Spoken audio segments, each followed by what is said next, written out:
A 2,000-year-old philosophy built for resilience has undergone a dangerous transformation. Today, this misunderstood Stoicism justifies behaviors that clinicians warn are psychologically damaging. If you spend any time online, you likely see this caricature daily. The modern internet-packaged Stoic is an unfeeling rock, someone who endures endless punishment, ignores pain, and forcefully suffocates their own emotions. Clinical reality tells a different story. Suppressing an emotion does not eliminate it. It physically stores that tension in the nervous system. Therapists observing this stiff upper lip approach often see it lead directly to chronic stress, severe anxiety, and a toxic sense of isolation. This attempts to mimic mental toughness, but it actually creates a highly efficient mechanism for a psychological breakdown. The men who built this philosophy, like the Roman Emperor Marcus Aurelius, never instructed their followers to become emotionless robots. The original Stoic texts do not advocate for emotional suppression. They recognized a massive biological difference between burying an emotion under sheer willpower and systematically dismantling it with reason.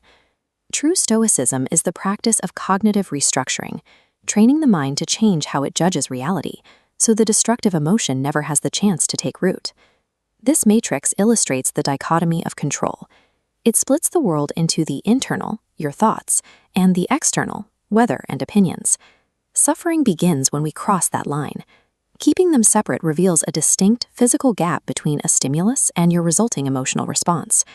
The philosopher Epictetus realized that our judgment of the event, the story we tell ourselves, is what actually triggers the reaction within that gap. Recognizing and expanding that microscopic space between a stimulus and your response is the ultimate source of human freedom. To widen that gap, the Stoics used specific exercises. One is premeditatio malorum, or negative visualization. By routinely, deliberately rehearsing worst-case scenarios in your mind, losing a job, facing an illness, you undergo stress inoculation. You expose your nervous system to a small dose of chaos now, so you aren't caught off guard by the real thing later. A second tool is called objective representation. This involves stripping emotional adjectives from your internal monologue. Instead of saying, "My life is ruined because I made a catastrophic mistake," you describe the mechanics. "I failed at a task and I can correct it." This prevents the brain's automatic panic response. These daily exercises pull you out of the passenger seat. You stop being a passive victim and become an active architect of your own reality. When Aaron Beck and Albert Ellis developed cognitive behavioral therapy in the mid-20th century, they explicitly built their frameworks upon these Roman exercises. This diagram shows the mechanics. Stoic practice physically trains the prefrontal cortex, your logic center, to override the amygdala, the brain's primitive fear center. This deliberate rewiring of neural pathways transforms Stoicism into an evidence-based psychiatric intervention. Stoic resilience manifests as a measurable neurobiological adaptation, a physical shift in how the brain handles stress. Let's apply this algorithm to a sudden, high-stress crisis, like a severe workplace conflict.